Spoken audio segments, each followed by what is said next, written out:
वर्तमान समाज रे संसार गढ़ा संसार तैयारी करने को हेले जो माने संसार करछंती से माने गोटे बड़ रहस्य कथा से कथाटी हूँ जीवन में आपण मैंने समस्त सहित शत्रुता करंतु समस्त सहित झगड़ा करंतु किसी असुविधा नहीं किंतु निज स्त्री सहित जितेबाला शत्रुता करेंगे आ झगड़ा करेंगे यार परिणति बहुत खराब होता है। जो भाव में पानी रे रही कुंभीर सहित झगड़ा करवा जहा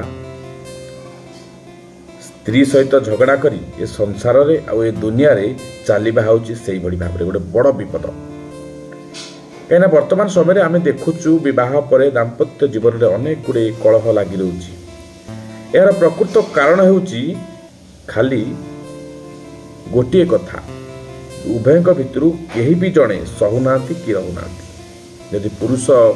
कौच नारी भी चुप रोनी जदि नारी कौच पुरुष भी चुप रोनी तेणु ये समाज में आपण को तिष्ठा हेले